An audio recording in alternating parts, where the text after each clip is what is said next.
Man, probably a fun fact on me is that I like to read. Like I like to read. That's a lost art nowadays. Oh, my great uncle is Jesse Owens. He won 4 gold medals in 1936. I always want to leave people with this, man, to all the viewers and everybody out there, man. Make sure you guys finish your story. Make sure you guys finish your journey because somebody's going to need it. Yeah. All you got to do is push the bad button. That's all you got to do is push the back signal. Try not to think about the future too much so you can maximize the now. Who's your favorite rap artist? Man, to be honest, it's crazy. Tupac always been my number one, right? Like he got me through so much stuff, but Lil Wayne has been in the modern day. I said, what does it really take? What does it really take to be great, Drew? And he looked at me and he was like, you really want to know? And he was like, to be honest, everything you did to get here, you need to be consistent times 10.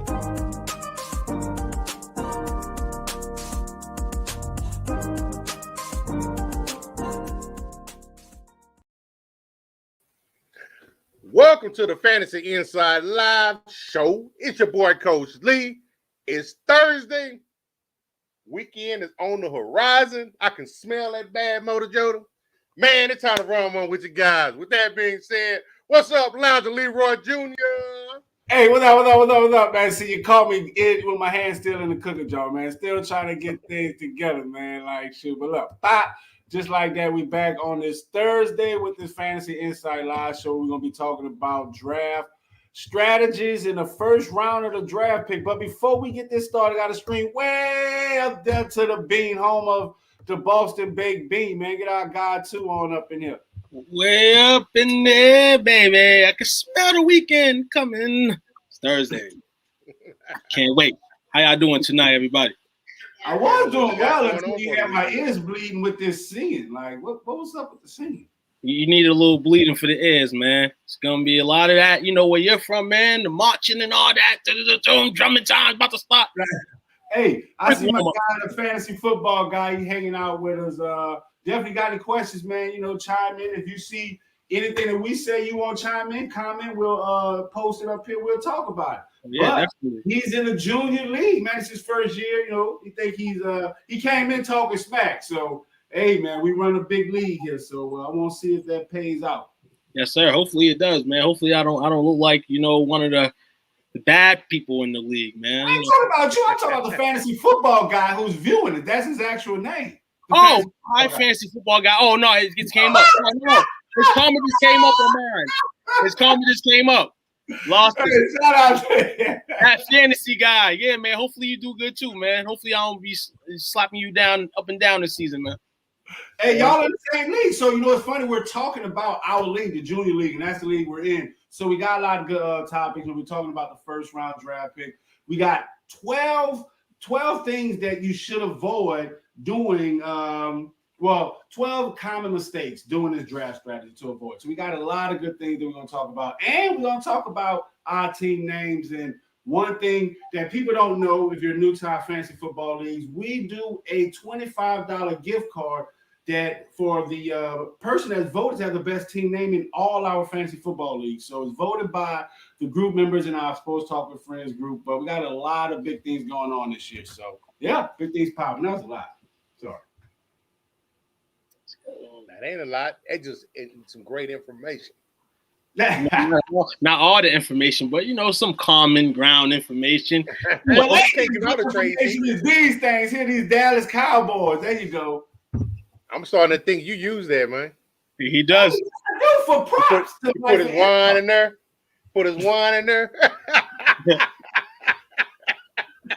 Look, I tried to put my hand up in there, but it ain't fit. So hello. Oh, but man, so like one thing, we got our fantasy football. Hey, we gotta stop. We got Big League in the building. Definitely gotta give a shout out to the Big Leaguer fans. Thanks for hanging out with us, man. So shout out to us. Going on. Willie says, I'm in the top league, but I haven't seen the new rules yet. Where can I find it? Hey, shout out to you. So the rules are going to be the same as last year. So, you know, last year was a stepping stone where we did a lot of changes to accommodate COVID. So, you know, one of the things that we did to our leagues, we added more than one. Like we have 3 IR positions because after you get hurt, depending on which what type of injury, if it's a COVID related, you had to go into like a COVID related protocol. So I think the actual NFL made rule changes this year to whereas if you've been all of them actually COVID not vaccinated, so they're going to have like a 2-day turnaround if they're off after their first negative test. They're going to be able to join their team. So rule will be the same there for the big leaguer. I got a question for you real fast, and it pertains to the league rules and changes.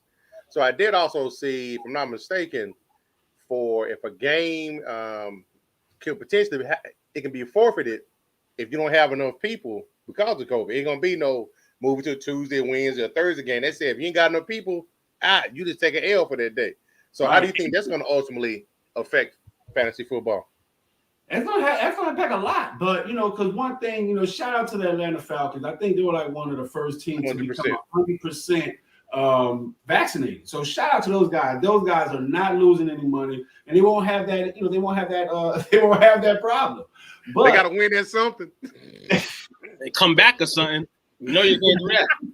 Exactly. Actually, keep and hold the league. That's the whole thing. But that's one of the reasons why we got this extra IR position. And one thing, like especially with the big league and throughout all our leagues, we don't have a waiver wire. We don't have no turnaround because to me that's foolish. Like if I call you, hey, I need you to play on my team right now. You coming?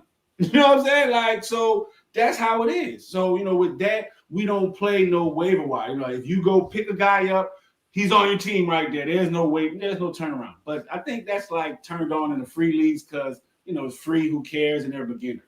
But so I like that. I like that. I like that. There's no waiting until tomorrow and clearing waivers. It's like you said, call me up and I got you. If I don't, hey, that's what we try to do. Have it as realistic as possible. So we don't have a waiver wire, so it's right there. You click here, let's go. It's on your team, let's go. So shout out to my waiver wire vultures. That's me. I love me some waiver wire. So shout out to y'all waiver wires. If y'all good on that waiver wire, this is the league for y'all. Hey, yes, sir. That waiver wire, boy, be them gems there, boy. Especially when you got them defensive positions. I got Herbert. I was first on Herbert, and so hey, pretty happy about my waiver wire. Where they at? But man, you know what? So talking about the waiver wire, we're gonna get to this draft thing right now quickly. So, but if y'all in the junior league, can we get my junior league up? If that we have that one queued up right quick. I know we're going out of sequence. So, but this one right here.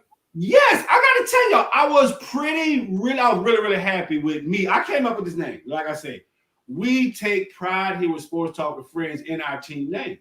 So, one of the team names, of course, you see is Kissing Cousins. I love it. Y'all need to see the actual team name, your picture. It got like, a cousin, 2 cousins, like, the whole little, intercest thing. But I thought of that name because of Kirk Cousins. You get it? KC, Kissing Cousin, Kirk Cousins. So, one of the things that I do with my teams, I always try to figure out who's my star player. When I'm thinking of my team name, I always try to base it off of my star player and find a crazy name. I like something funny, like Kissing Cousin.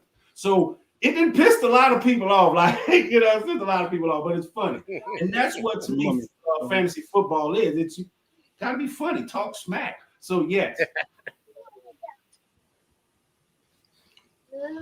So what we got here? That fantasy guy. So he says, I wanted to draft before I settle on a name. Good point. Good call out. I've seen that a couple times. That's my thing. Like, I am not going to put out my team name from the beginning unless it's Kissing Cousins that I've had throughout the past couple of years. I'm very proud of that because I made that up. But yeah, because I don't see how people do that. So what do you think about that, Coach Lee? Do you make your team name before you draft or after? It depends on what league I'm in. I have to say for our leagues, I pretty much got the same name, except for one. And that was last year when, playing off in the big boy league for the first time. Yeah. Wouldn't definitely had to announce myself, showed a little aggression in my name. So, I came up with the name Gorilla Click. Yeah. I'm telling y'all that big league, we dogs in there. We sniff out that weakness and we scared in that scare. I'm telling you. But wait, like when you first came in the league, you had, what was your name? Got him, coach. Yeah, got him, coach. Like, it was kind of, I was like, what the hell is the got him, coach? But then after, because you came in losing, but then after you started whooping their asses, I was like, oh, that's dope. That's dope. Got him, coach. Let's go. You mad. Let's go. No doubts. How y'all rocking out there in Boston, man? You mighty quiet. So I guess y'all vanilla leagues out there, y'all just keep the same, two terrific team, Parker's perfect team. Like y'all do the Yahoo standards. Like how do you pick that? It was kind of funny seeing that Yahoo gave me a name. I didn't pick that name, 2 Points Crazy Team. I'm gonna change my name, due to the fact that it's kind of Edgestone in this league. So I'm down for that. Got a couple weeks to do it. I created my own league a few years back. My team name in that league is the Blue Park Bullies. We have a place in our project, in our development called the Blue Park where we all chill out and we all hang out. I started a football fantasy league at that time. I gave myself that name. You know what I'm saying? Blue Park Bullies. You know what I'm saying? Did you said in your project and you retract that statement and said your development? I mean, I don't want people to say, hey, man, what's a project? Some people do not know what a project is, man. Not a garbage drop. Development. Trash reciprocal pickup. Yes. Engineer. Yeah. The projects, man. Talking about so the PJs, the whatever you want to call it. Yeah. So basically, Blue Park Bullies has been the name I've had all the years that the league's been running. In terms of other leagues, like Coach Lee says, hey, sometimes if I feel like your league's chips, I might leave Team Watt. You know what I'm saying? Some leagues I might change it. Like there's one league where my name is Brighton Watts ×2. You know what I'm saying? The lightning thing, brain stuff out. So it's kind of corny. Yeah. You know what I'm saying? So in the terms of like now, people sometimes go with the, you name your name after like your star player, like a player on your team, make it ring, make it flow. I ain't never been about that because, I just have a theory of this is your team and you want everybody to stay healthy.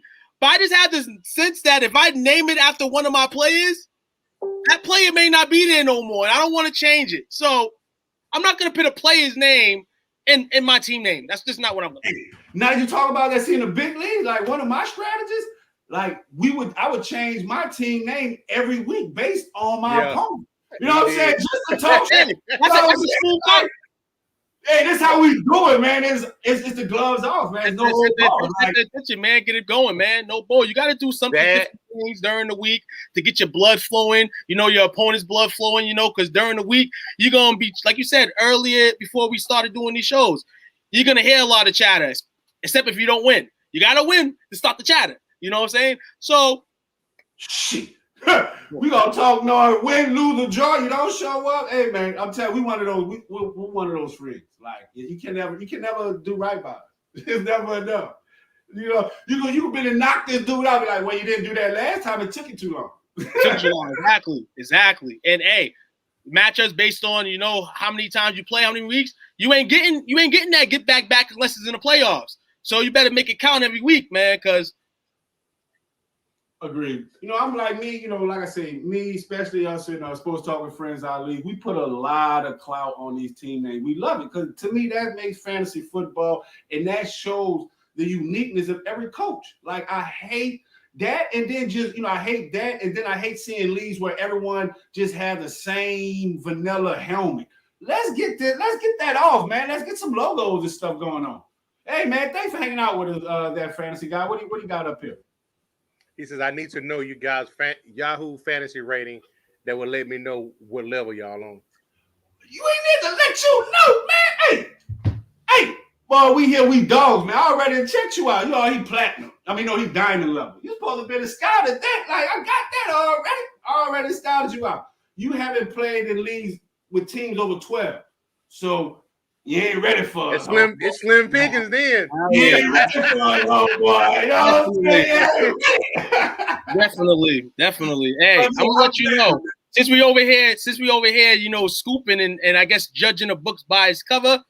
Yeah. A lot of the fantasy leagues I played in Yahoo have either been leagues that I'm like, I'm a fantasy ESPN guy, NFL fantasy guy. This is probably the first league. No. This is probably the first league that I've played in Yahoo wise that before it starts, there's already good feeling in the league. You know what I'm saying? So perhaps this year, the rating goes up a little bit. You know what I'm saying? I'm gonna have established trophies in this organization, hopefully. So that fantasy guy, you can't really judge that.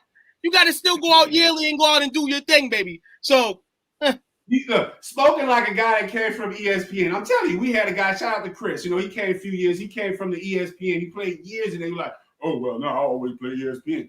I said, "Look, bro, play Yahoo, get in the league. You don't love it." He played our league the first time. He's like, "Man, why you play ESPN?" I'm telling you, he was so on, man. No one played. I played it 1 year. 1 year where I comparatively played. And NFL, their app is glitchy. It glitches out all day, man. Like, that's ridiculous. So you get the real in the Yahoo. I played 1 year really competitive where I think I placed in like third or fourth. I don't even know, honestly. But in terms of the way you draft, the positions, who can you play, it gives you the mathematical to be a teacher and learn the league, the system, and everything, because it's all different, definitely. You can't come from ESPN and say, "Oh, Yahoo." Yeah. It's fancy. Look, nobody want to hear all that stuff you talking about, bro. Few L's. Hey, like I said, you got him against me first. Hey, you got him against me first. Can I get a challenge out here? You issuing a challenge? I'll take that first. I got you. You want to play me first? Set the schedule up. Look. When you lose, I have an L for you for that, to smoke with you, man. Because he's going to pass an L for you, and I'm going to talk about it on all the shows. Hey, I'm going to tell you right now. I like playing guys who think they're up because I like to upset people. That's why I tell y'all. I like the upsets. They're better. I like the upsets. Let's go. I'm going to tell you, look. We got that? Don't know, we have the pregame analysts, pregame where we do go break down every game. That's called the coach's call, the commissioner's pick, where every commissioner of the league goes and analyzes each game and pick, the team that they're going to win and why. And then a post-game analysis is the bad call of the week. And, hey, it is what it is. And so if you get blown out by 50 points, you're going to be the bad call, get voted as the bad call of the week, and you got to change your profile picture to a trophy with some poop on top. That's how we do it, man. How we do it. Let's let that fancy guy give me week 1, man. You know what I'm saying? Put that out there. I want that. That fancy guy got to play you all 17 weeks. That sounds like somebody that's gonna be wishing and hoping for a playoff spot when it comes down to it. That's the type of talk I see there. Hey, he wants the rookie. Guess what? I'm about to take your spot, man. I'm about to take your spot. Hey, look, you ain't ready for that. I'm ready. Come on, bro. I'm ready. We about to take a quick break so I can go and talk to my guy too, man. So, because that fancy guy, he's coming up here putting it on him. So, look, y'all be back. Y'all stay right there. We be back with more of the Fantasy Football Insight Live show.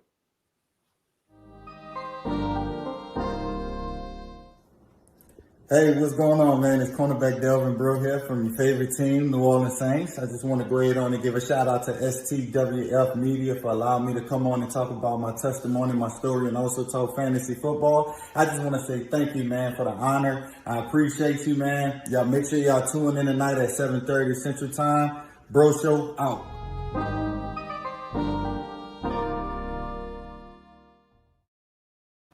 All right, we back now. So I had to calm him down. He's okay now. Two's okay. So man, we all right. So we're gonna be. I think we're gonna change the topics right now because hey, it started getting hot in here, man. Yes. Hey, like Nelly said, gotta get hot in the kitchen. Oh man. So, next topic we have What are, as far as the draft preparation, what are 12 common mistakes that one might make that can cost you dearly during your season? I'm gonna tell you one that I like. So we got this off an article from the huddle.com. So one that really shout out to Z, because when he first came into the league, this was something that he got affected by, because he's a New Orleans Saints guy. So the New Orleans Saints was playing a rival team, and guess what?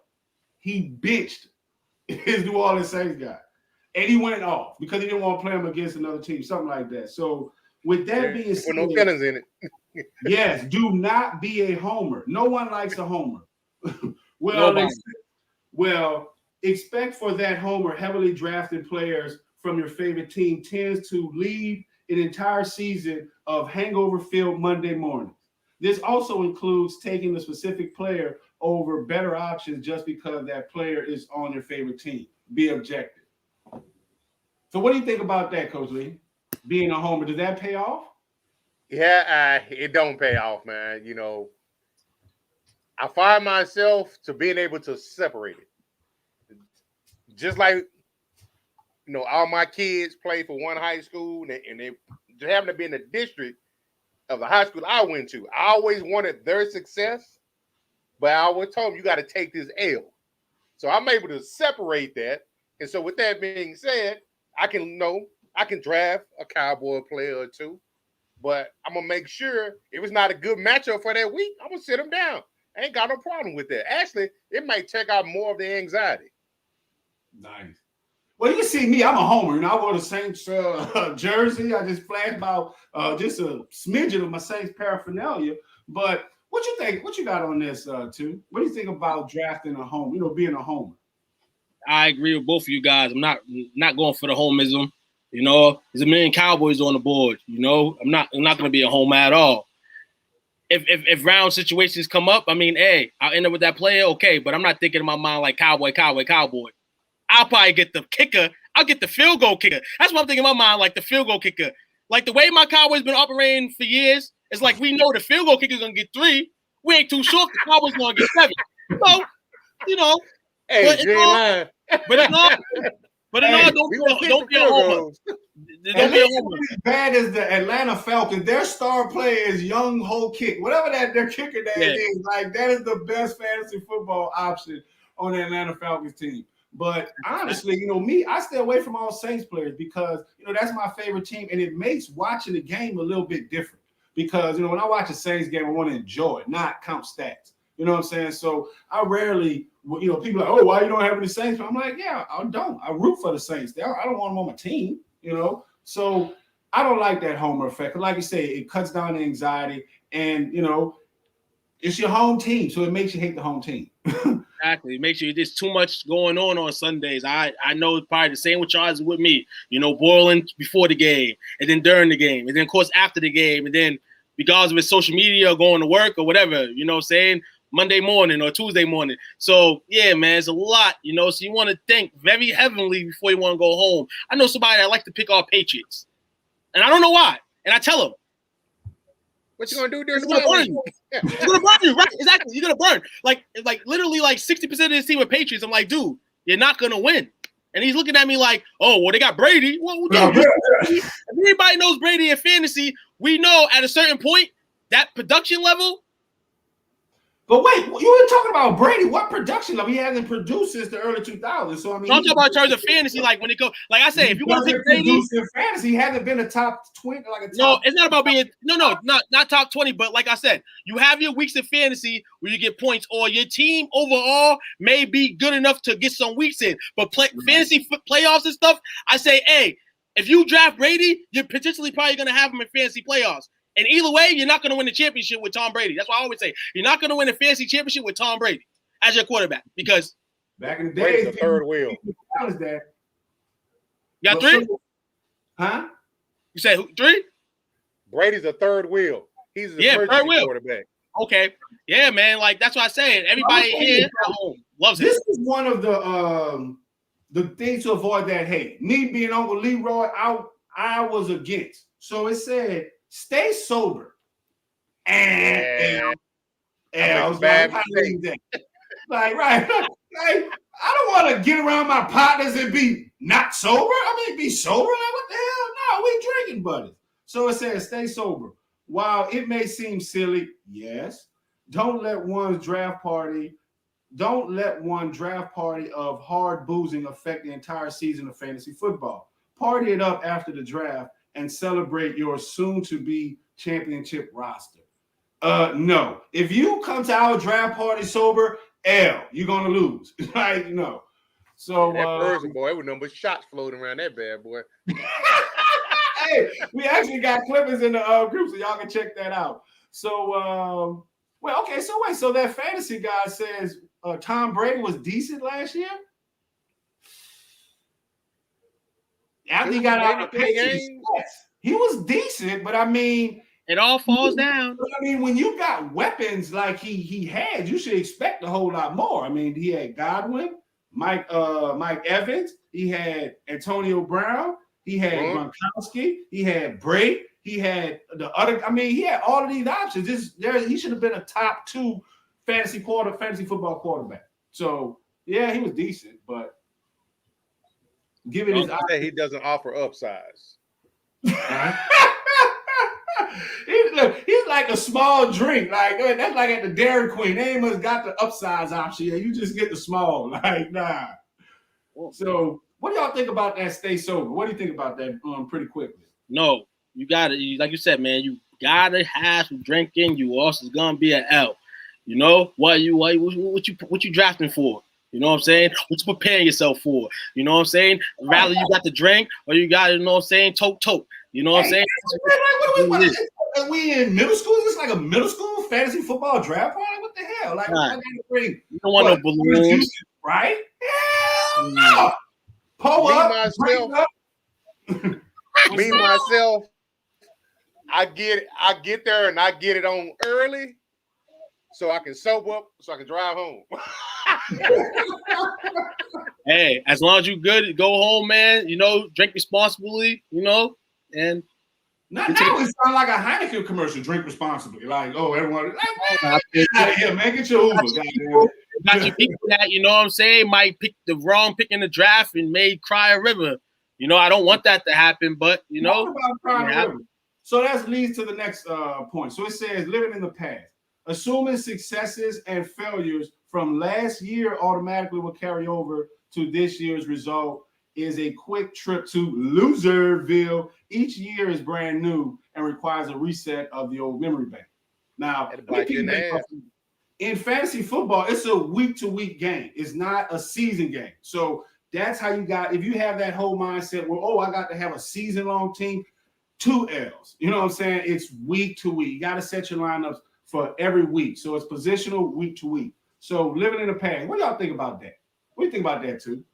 Living in the past, and I don't like go into every year, different mindset. Obviously, you want your structure of team to be the same way, like you said, week to week.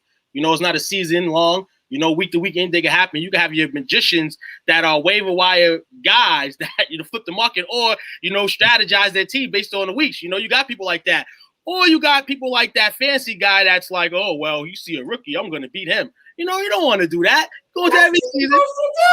You know, no, you don't live in the past.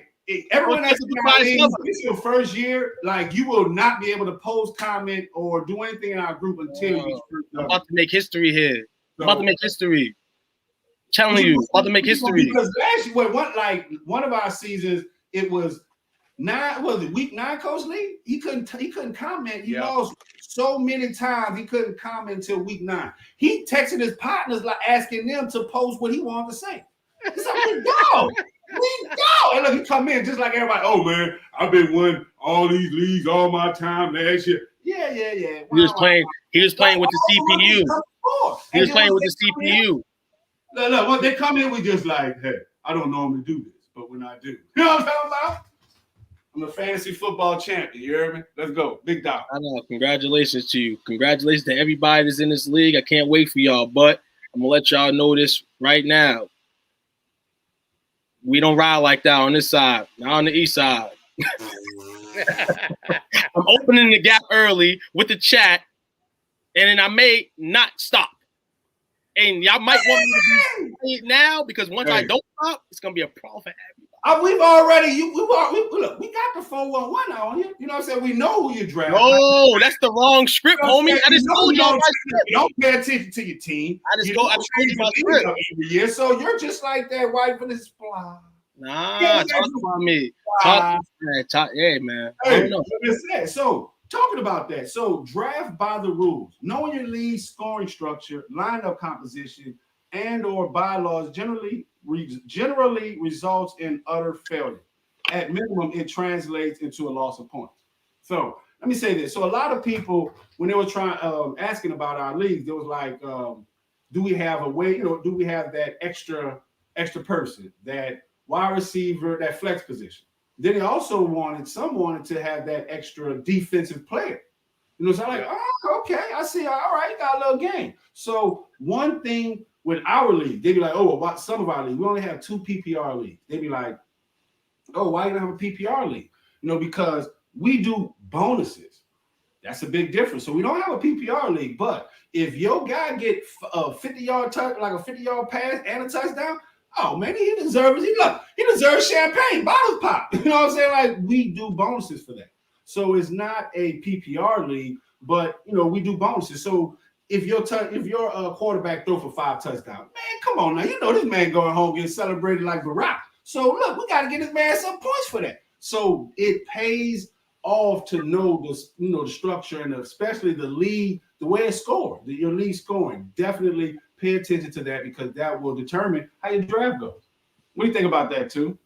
Yep, I agree with you to the core. Another thing that probably goes along with that is having your lineup set.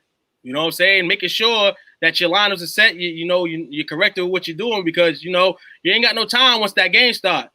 But I agree to what you're saying on all aspects. Learning the rules, all that. Going to your Yahoo, league. They have the settings and the rules all there for you. What you can't do on either a desktop or non-desktop. Pay attention this week. So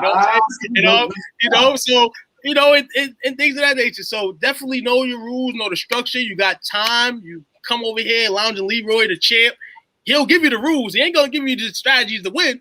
He's gonna give you the rules, and Coach Lee as well, man. Go with both of these guys. They're gonna help you out. They got y'all. So don't hesitate. It's funny. Now, just how we saying that we're giving all this good, advice, telling people what to do. Like, yeah, we check the rules out, but that's easier said than done. Yes. Because look. See, because when someone came in the league, they got hit by that too. They didn't know the score, right, Coach Lee? Yeah. Yeah. And he told me that. He told me, he was like, yeah, man, the league got me because he was as well. He came in winning a lot of his fantasy football leagues, but the scoring got him. So what do you think about that, Coach Lee? And you got to pay attention to it. It kind of goes back to the previous topic we talked about. You can't go off of your your past successes. It can change every year. You got to read your bylaws. Got to read that fine print. You be leaving money on the table, man. They're gonna be in. That could be the game that you need to get in the playoffs. That can be the point you need for a tiebreaker. All type of ramifications. Right. Everything. So we just going speed racing through this one. So this last one, this is one that I will pull out, depending on how the draft goes. Drafting to trade. You good about that. Every year, I have gamers ask me about which players to target solely for trade purposes. Drafting players for potential trade bargaining pieces down the line is unwise. Way too much can and usually does go wrong in this scenario. This is where strictly choosing the best player available can lead to unwanted consequences. So what do you think about that, Coach Lee? Drafting. I don't like that concept. I don't like that strategy. It promotes collusion. We had that too. We had that. Somebody like, he got all these wide receivers or whatever. Throw some old bullcoin trade out there. You decline it. They feel some type of way. Then they inboxing somebody else. I don't trade with him. We're going to sabotage their season. And that's what we did. We dogs in the big league. So I'm gonna give you a little history. So in the big league, this guy, he drafted all the receivers. and he got one of his partners to draft all the running backs. So they kept him. So I'm like, oh, this is a thieves market here. So no one traded with them the whole season. They had a team full of running backs and receivers, no quarterback, no anything. So definitely check yourselves out when you do that. So if you choose to draft players to trade, make sure you get your core squad first. Hint, hint. Gotcha. So what's your take on that one, too? I am very disappointed, and not because of you guys. Quick story is gonna take about a minute. Bear with me. I lost my best friend of about 20 years over this shit you're talking about. But I'll go deep in. For years in these leagues, he was doing that with people, like trying to not keeping the league aware of things like that, being sneaky and stuff. And then last year we had a draft, and basically before I guess the draft, I had said, if you want to trade your picks or whatever, let me know before the draft. After the draft, a guy who was a replacement in my league due to somebody going on a vacation and couldn't draft, he ends up hitting him up and trading players with him. And it kind of sparked me because after years of dealing with his bull crap, and that's my brother, or I thought that was my brother, it kind of soured me. And it kind of ended what we had 20 years due to everything that was already in my head. And the season didn't end well either for him because he not only traded with that guy was Nick Chubb. And that guy won the championship with Nick Chubb. Hey, is that a paid league or so? Put me in it, man. No. But he got paid the ass, but it says to you, like you said, it's illusion. And it's bad luck. It's bad luck because it happens like that. And now, and a couple other things happened after that, which is this kind of bombed the whole friendship. So now I don't even associate with that guy. I don't talk to him. If he dares to enter any leagues that I know about, he's gonna get trashed and dirt. And that's the situation of it.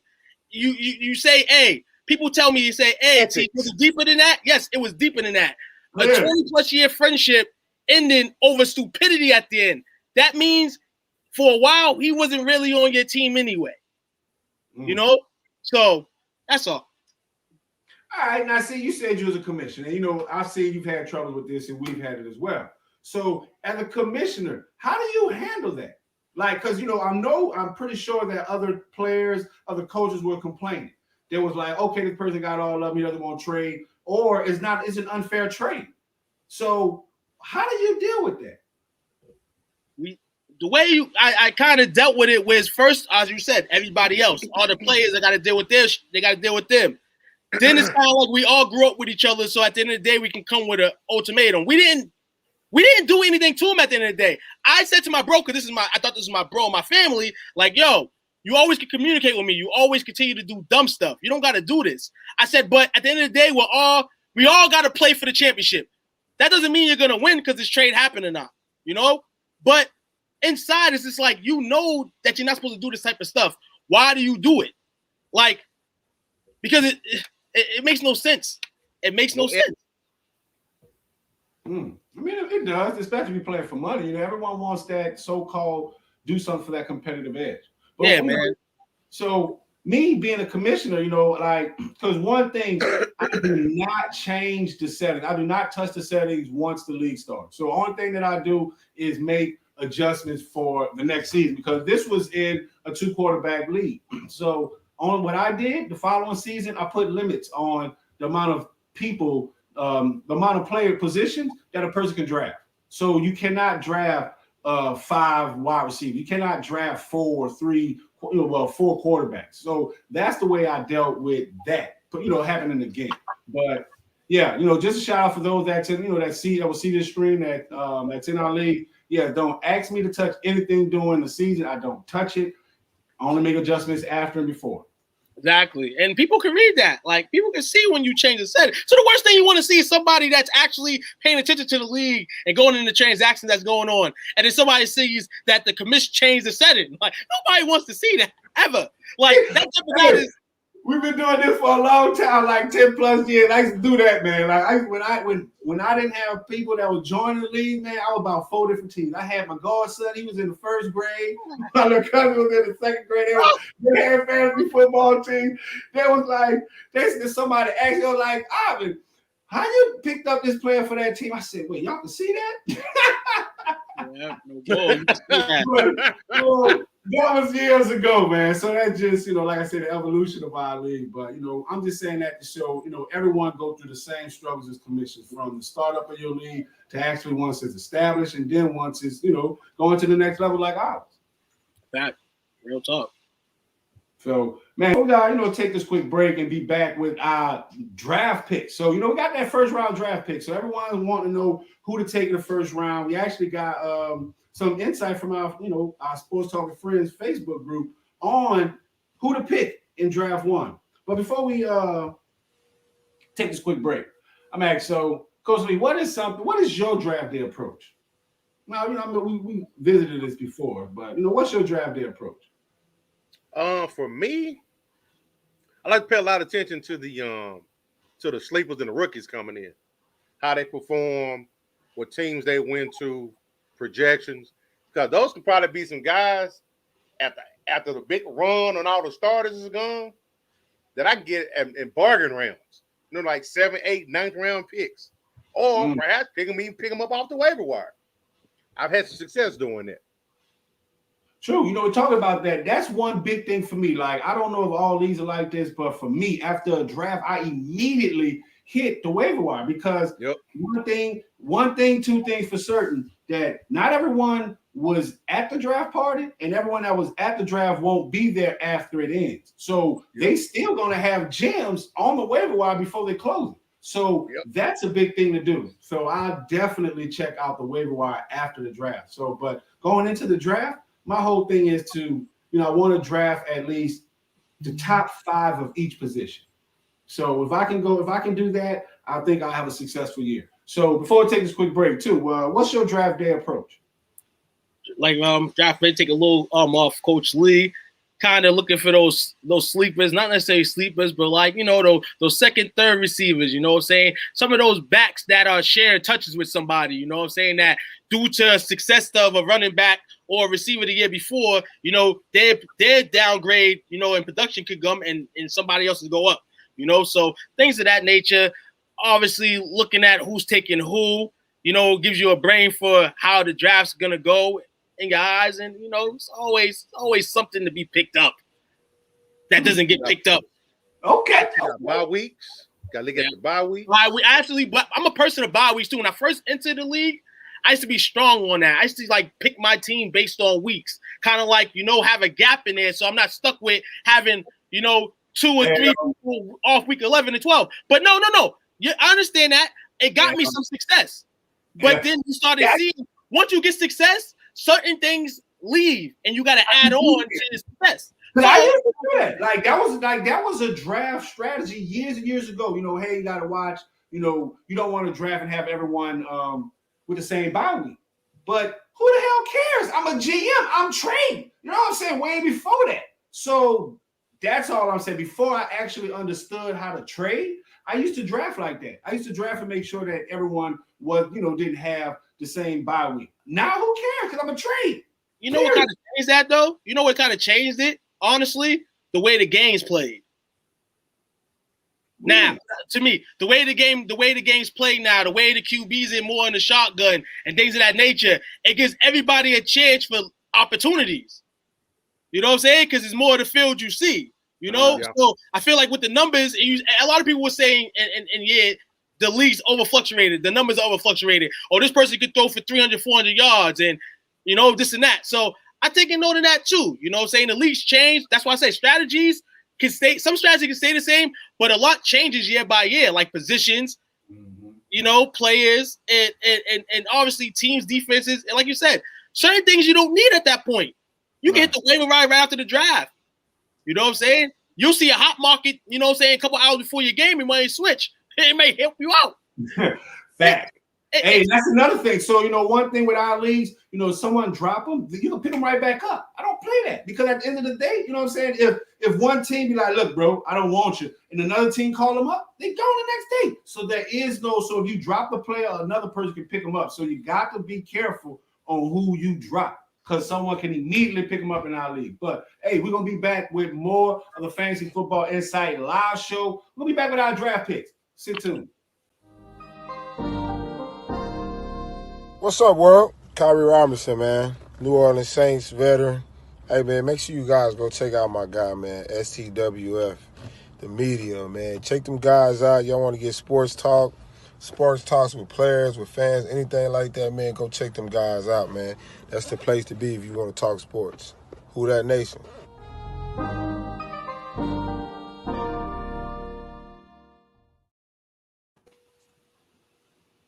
Back at it like we mad at. Just like that. Shout out to my guy, Tyree Robinson, man. Shout out to him, man. A great career with the New Orleans Saints and a nice little run with the New York Jets. But, man, we about on this last stretch, huh? It's there. I see that finish line, man. Uh-oh. With that being said, the last topic for the night, ultimately, we don't talk about draft mistakes, draft preparation, got a little bit of history on team names, but the biggest moment is always how you going to start your night off and never goes back. First round selections. How do you approach those? Right. Approach. First off, I mean, you want to have some power in the back. Rather if it's a receiver or running back, you want to have some power to start off. Everybody feels like you have that power when you get that first pick, So you want to make sure your power is the best power. That's pretty much what it is, So shout out to Andre Rodriguez. So, we made a post in our group. So every Thursday, we're going to start moving these shows on Sunday mornings during the season. But, we're going to have, you're going to see these posts in the group where we ask, for you all questions. So Andre Rodriguez, he said because the question was, which player is your first round fantasy football draft pick? So Andre said, I have the 11th pick in a 12-team PPR, 6-point touchdown for QB. And so he said he's going to pick Aaron Jones. What do y'all think about that? Aaron Jones at 11. Running back from Green Bay? Yes. Great, so get some value, definitely. He just got paid. I mean, if he's there, take him. But I would think, honestly, go elsewhere, honestly. That's just me. I'm more of an AJ Dillon popping up this year. That's that part. Okay, hey, so that fantasy guy, he's still hanging out with us. So what he said, let's get his comment up there. So he says, great pick if he makes it there. All right. Now be mindful that this is a PPR. So that's what I was a little hesitant on because I'm not seeing Jones as that guy to take that high in the PPR, especially at the running back position. I might have, I would actually take a pivot and maybe get a wide receiver. I'll be the first person to take a pick on that wide receiver because getting him, which is you're right, that is a good spot, that is a good position, but he's still getting his position stolen from he's still getting touches stolen from him with AJ Dillon. But I'd probably go with that. Huh? Catch their wide receiver on the way back if it's a you catch the wide receiver on the way back, and then you can get a running back on the way back because to people in the top 5 to 7, they feel like they got the monster of the draft in the running back position. You know what I'm saying? Right. So that's going to be a couple good, solid ones back here. If I see, according to, shout out to guys over here, man, Austin the Wash Show, man. Me and Josh made a little list over here. To that, after Aaron Jones, you got guys like Jonathan Taylor, Austin Eckler. Austin Eckler is a PPR guy. A guy that's going to, run the ball. PPR beast. Things of that nature. So, yeah, man, you might want to start going into the wide receiver department because one thing you don't want to do, somebody's going to get left out of a great mega wide receiver or running back. There's always value somewhere, though. So make sure, you can get that value. Especially if you feel like you're stuck, go for the value. Yep. Yeah, you know, like one thing with that with PPR, like with me, I check out the quarterbacks because you know, like with Tom Brady, I know he's going to check down, so I'm going to get his receiver. His running back. Yep. You know what I'm saying? So you know, out Denver, they got new quarterbacks. They don't have a comfort in their position, so the tight end is going to be a value position, and they're going to check down all the time. Exactly. So that's one of the main reasons that I was like, oh wait, you would take him that high? I would take him that high. And so we got that fantasy guy. He says Dylan definitely won't be catching any passes. So Aaron is going to be correct. Exactly. Now with me, I'm a touchdown guy. So that's where, you know, AJ Dillon is going to be a monster because he's going to be the goal line guy. He's within the red zone. He's going to run it in. So I see you showing your knowledge on that. I see it. I see it. That fantasy guy with a couple questions popping up. How many receivers are first round worthy to you guys? Woo! Man, that's tough. That's a good question. That's a tough question. Because at the end of the day, with receivers, you got to check your options. And like with me, you got to check the scheme of the team. Like, I'm not going to go and get, you know, Allen Robinson, which he's a fantasy football stud, but the Chicago run an RPO offense. You know what I'm saying? I wouldn't do that. So to me, I would definitely pick the DeAndre. I mean, I hate to say this. Do I got to say this? The Devonta Adams, because Aaron Rodgers is on a tear this season because he's going to make, you know, he's out to prove something. So Devonta Adams is one. Who do you think? Who else do you think, Coach Lee? Calvin Ridley. But he got something. But they're going to be fighting for some touches down there in Atlanta. You got a rookie and Julio gone. But they got that Pitts guy. They got that guy from that tight end too. He's not going to be ready. He's not going to be ready. And they say and they're already showing their hand now. Remember, got a new coach in there, and they're already showing their hand now where they're already feeding him in practice. Right. Hey, shout out to my guy, Lil J, man. Y'all go to Walmart. If y'all down there in the area, y'all go down there to Walmart and buy Harahanopoly and check out Lil J's, man. They on Monopoly, man. Tip. I can't wait to get down and get on them donuts, man. Even though I know I don't need them. Nice on cake, man. But yes, hey, gotta check out my guy Josh. That is Poke Clown, former Poke Clown, still Poke Clown, Lil J's, and guess what? He's a spot on the Monopoly board, man. Like the guy's with it. Shout out to you, bro. Fire. That's dope. I seen that, man. Shout out to you, man. I wish I could have a donut, man. Hey, he's working on shipping them out, brother. So hey, I need some to Massachusetts by the end of the year. Just by the end. Help a brother out. So, what do y'all think about this? Do you think about Tyree Hill? Is he a first round wide receiver pick? No, he's always a first rounder. You know why? Because that speed kills. I'm telling you right now, that speed kills. It kills. I'm gonna keep it real with you. As long as Patrick Mahomes is in Kansas City, he's gonna have his horse, and his horse is gonna be Tyreek Hill.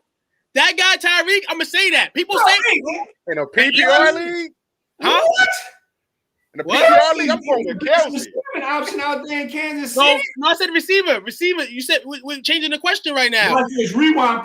Play. Travis Kelsey is the best receiving option out there in Kansas. No. I talk about we said wide receivers. That's I'm going back to the question. I know. I was.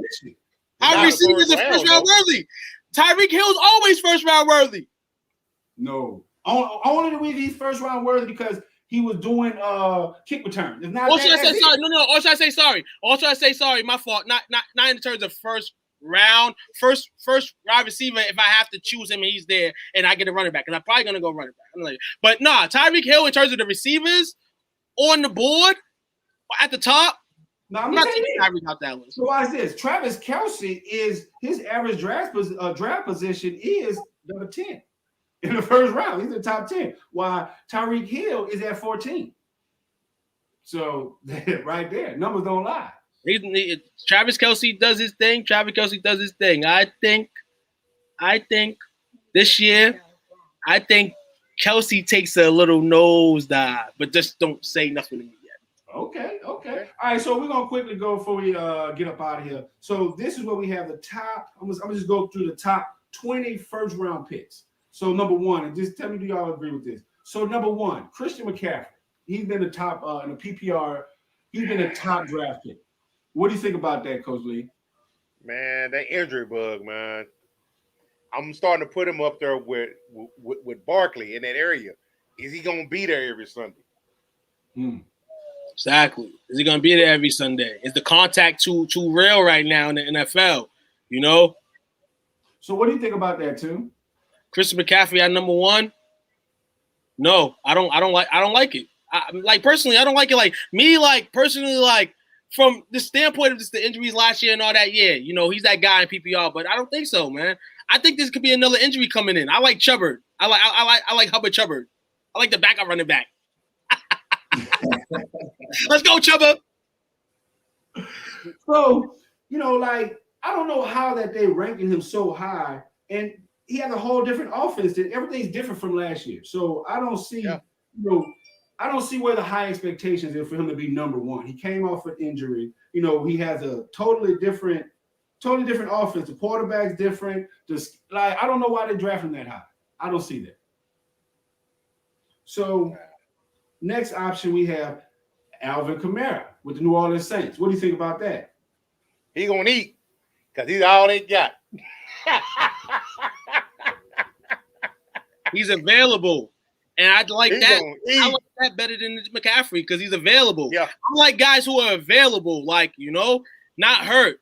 You have to have those guys that are available. They're there. You know, when it comes to shove and then there's a crucial situation, 3rd, 4th down. I've seen McCaffrey on crucial 3rd and 4th downs. Can't even get it. You know what I'm saying? So, yeah, come here. I like that. I like that too. And, yeah, I like that too. So, third one, Shaquan Parker. They go the injury bug again, man. And then that vanilla ass offense.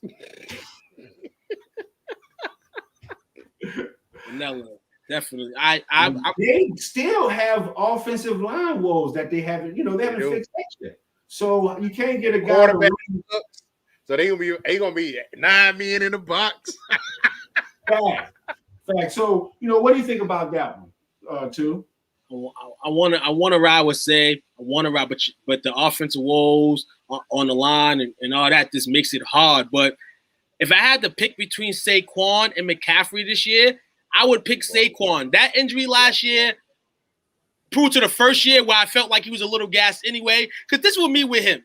The first year, you was getting a little glimpse of what he was. But to me, it's like, okay, you get a 58-yard gain, then it's 2, and then 2, and then 2, and then it's like 40. So it's like, okay, you got that, but ain't really there yet. And then last year, he got hurt. I feel like this year is reality, kind of, for him, because it's like you've been through it all in 3 years. You've been hurt. You've been one of the top guys in the league. So I feel like he has a vengeance out this year. I feel like with the PPR situation, he can catch and run. I feel like he'll be all right. Yep. So, with that, because to me, that's like comparing similar talents. You know what I'm saying? And they both they're gonna have the lion's share of the ball. You know what I'm saying? They're gonna be in the game. They're gonna be on all snaps. So to me, the only difference with those two guys is the defense, because your players can't score if the defense ain't putting the offense on the field. So Carolina's defense is definitely better. So thank you. I was just about to pull a stat up. Exactly. And that would be the one stat that would cause me to go with to get Chris McCaffrey over Saquon Parker. Because when you go in first round, all of that stuff, you got to factor all of that in, because you got to factor in the defense to put the offense out there. Big question here. They both probably have similar quarterbacks too. Yeah. Which kind of still evens the gap out, even with the defenses, because their quarterbacks are going to be so dependent on them, knowing that they can catch the ball too and be like an easy out. You know what I'm saying? Right. So it's going to – both of them guys, they put in work, definitely. So but one of them this year is going to be up and one of them going to be down. Not by much, but, I ride with Saquon. McCaffrey's kind of already had his goose and glory. I want Saquon. Saquon to me really ain't never had the glory. It was just off hype. McCaffrey was able to play So you see not only the hype, but him actually playing games until he got hurt last year. While Saquon basically, checked out after week 11 his first year and then got hurt last year. Yeah. So next one we got is Dalvin Cook with the Vikings. What do y'all think about that one? They got options at wide receiver up there, man. They got who? Options at wide receiver. Kirk likes slinging the ball around. Mm-hmm. But he capitalizes on his touches. I will give him that. He does. That is true. He's improved. He's improved, man. I mean, man. What? He's improved. He's improved. Oh, hell no, man. Hey. See, you've been eating them infused donuts. Man. Hell. This is dirty, bro. Jets, Saints, Lions, worst teams this year? Damn. So Josh, he says it's gonna be a shootout for the worst team between Saints, Jets, and Lions this year. Hey, brother, you've been eating them infused donuts, man. Like, nuh-uh. Hell no.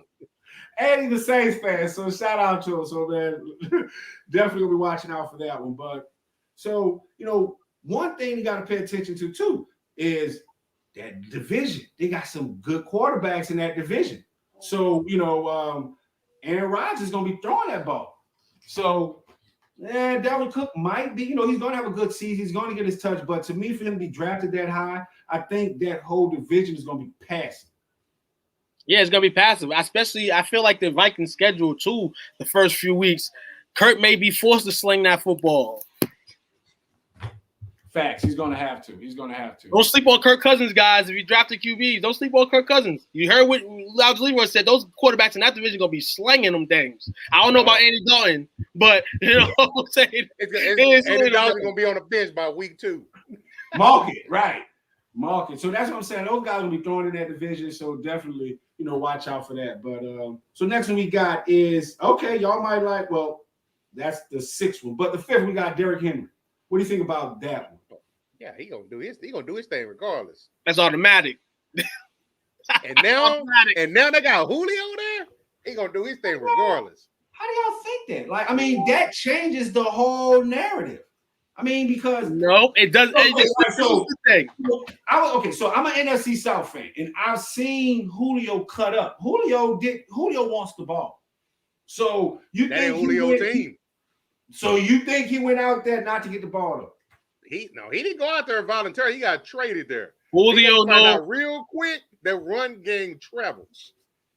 I'm just saying they're gonna throw the ball. They're gonna throw the ball because they got more mouths to feed. Julio is on a heavy contract. So you think they're not gonna utilize that? Yeah, you can utilize him, but this is the thing I say about Henry, and this is why I do this.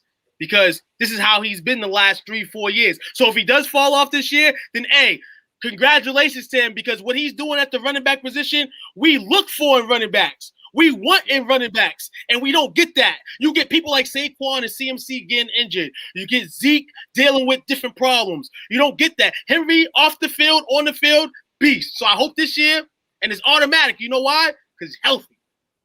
Okay. Julio gonna be blocking his ass off, according to Josh. So what Joshua he has? So he said Julio's gonna be blocking his ass off. He is. He's gonna be blocking his behind off, but you know what he's gonna be doing at the end too?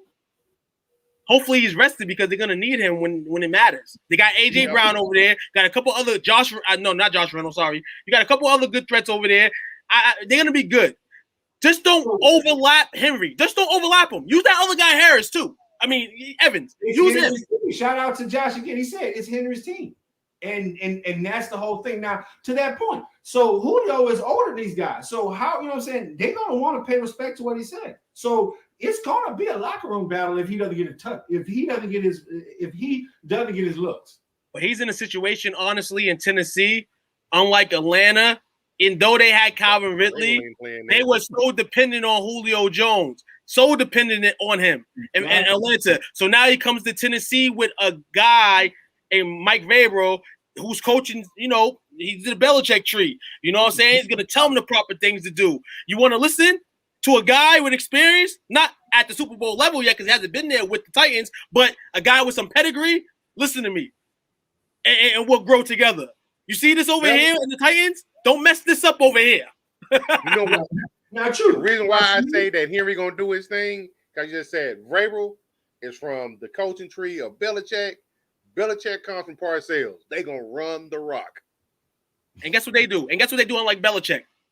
They ride with their horse. They don't need 5, 6, 7 running backs. No. They ride with their horse. But we're talking about the coach. But who traded for him? Julio, the front office. So this wasn't Vrabel's decision. So now the business come into this. They got Julio on contract. Julio is required to catch him on the ball. He's coming from a team where he's a star player. He's used to getting these looks. So now he's coming to a run team that he's not going to get these looks. He's going to fight for him.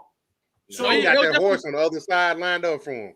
He'll fight for him because I like the piece that they added in Julio because AJ on the other side, sometimes the game gets a little bit too hot for him. Julio, though he may get hurt, the game doesn't get too hot for him. He knows how to handle the pressure. So, you know, he'll get his shine, he'll get his touches and stuff, but Henry's the guy. Once they know Henry's running and going, that's where it's the lights turned off a little bit, the glimmer's a little bit dimmer on Derrick Henry because of this Julio Jones thing. They're going to throw the ball. And Julio in the PPR league, Julio is going to get 1 million touches, not many passes out the backfield. So he's only one-dimensional. So I don't like him going that high. I mean, if that other running back, Evans, that backup running back does something and shows the coaches that he can run in the system too, it saves Derrick Henry, which is bad for fantasy people. But at the same time, we haven't really seen a second running back behind him. So I'm glad you said that. They're gonna have to start like at what point? Just like running the Barbarian when he was running so much, running so hard. They're gonna have to wind down some of his touches because he's gonna have a head collision. Hey, what up? What up? Shout out to you, Jay, baby. What's up, baby? So what we got, Josh? So he says the only thing I like about Julio is the fact that it will rest Henry every third down. Exactly. That's what I'm saying. They got Julio there to rest him, so they're going to throw the ball more. So we all know this rides on Tannehill, right? We all know this, guys. At the end of the day, it's not going to be Julio's fault. It's not going to be Derrick Henry's fault. It all rides on Tannehill, the guy that I don't believe in. I just don't believe in Tannehill. He beat Brady more times. Like, he beat Brady. Like, it's him. A lot of QBs, some QBs beat a lot of subpar QBs beat Brady. How about Nick Foles? You know what I'm saying? All right, so next we got at the 6th position. Ezekiel Elliott. What do y'all think about him at 6? His ass in shape finally. Yes. I like him over Henry. I like him over Henry because watch this. Watch this because he can catch out the backfield. He's trimmed up. So he's not going to try that. Catching nothing? Who? He catching nothing? He's catching Dak's not throwing anything. Dak is not throwing anything because Dak is not throwing anything. Are you serious? What? He went down with a foot injury, right? That's his throw. That's how he drives his power. That's your throwing foot. He's not going to be throwing anything. He got 3 wide receivers that can start on most teams. But we're talking about your quarterback who has a foot injury, the same one that drives power in your throws, and also just had soreness in his throwing arm. I mean, soreness in his arm. So you know why he has soreness in his arm? We're talking about the ability for your quarterback to get the ball. Nah, because Zeke, he's got to watch out for Tony Pollard. He said he catching COVID. What? Josh, he cutting up over there. Josh said he catching COVID. But what we got, Josh, he says, who have the better O-line Henry going to kill? Yeah, he was going to kill it. But as far as in a PPR league, we're talking about taking draft picks, in the first round in the PPR league. But yeah, in the standard league, he'll tear it up. So, 7th position, we got Devonta Adams. What do you think about that one, Coach Lee? Oh yeah. Hey, to me, he's the best receiver in the game right now. Hands down. So I think we just hopefully, Bump is not tuning into this one. So we're gonna. Yeah, I hope Bumpy is tuning into this one. I hope he's tuning into this one. Devonta Adams will not. He's good, solid pick in that situation, but that guy, Devonta Adams, will get his touches taken away this year by Randall Cobb because Aaron Rodgers wanted him more than he wanted Adams. I'll play with you. Nah, man, Devonta Adams. They know with him. They know with Devonta Adams, man. Devonta Adams solidified. You know what I'm saying? Like you say, I mean, he's available right now at the point. He's been proven. He's dominated. You know, his contract year. His contract year. So let's get it. Right. So next one we have up is DeAndre Hopkins with the Cardinals. What do y'all think about that? So that one, if I may chime in first on that one, that was a little weird for me. I think they still trying to figure out where he fits in at there. You know, his health kind of comes up a little bit. And because his quarterback is so mobile, I think that it's heavy in their playbook. So I don't know. I can't figure that one out yet. No, don't get me wrong. I think he's number 2 right behind Adams. But I think he's still trying to feel his way out some. I'm going to piggyback on because I agree. Because they got DeAndre Hopkins, who's, I'm going to say, arguably the second best, or, you know, arguably the best, I'm going to say one of the best receivers currently in the NFL. Who did they just add to their wide receiver core? AJ Green. They still got Christian Kirk. They still has a good tight end. So, like you say, to me, that shows they haven't found the way to use this guy. So with that, they haven't found a way to use him. They won't maximize what they have in him. So yeah, I think that's too high. What do you think about that, too? I think they have found a way to maximize them, but everybody that has DeAndre Hopkins better know how to maximize them. The question is how much with the plays that they added, how much production is going to be there for D-Hop. We know he's going to get it, but how's the production at the end of the season going to look like? You know what I'm saying? That's the only issue with D-Hop is his season. We expect DeAndre to go out there, get, 10 to 15 touchdowns, over 1,000 yards receiving. We expect that from him yearly, regardless if he does that or not. That's the question every year with him is he going to get those numbers? And that's the only thing I can say about it. Good point. So, Josh, he got, man, stop talking about AJ Green. Hey, much as done. Look, man, I like the dude. I drafted him last year a couple times. I don't draft him a lot of years and he don't let me down. That's what I'm saying, man. Okay, it's so hard to say. What was one of them things you said? Don't base off history. Facts. So we got 2 more before we get up out of here. So next one we got is Stephon Diggs. Yeah, to my Saints fans, I know it's very hard and it's very disheartening. But yeah, Stephon Diggs up there in Saints Slayer. Hey, I'm about to ask you all that. You know what I'm saying? Like, you hurt my feelings. Let me drink out my empty cup. Shit. But Stephon Diggs, what do you think about that, Coach? His quarterback loves him. He lets that be known. So he gonna eat. That's the thing right there. And that's the thing. I like that. I agree with you. He loves him. He loves going together. And then you bring guys that you can love him even more. You can bring in guys like Emmanuel Sanders, and it makes you love Diggs even more. You know why? Because Emmanuel Sanders is a veteran. And he knows his Diggs' team in terms of the wide receivers. He's going to go and fit in.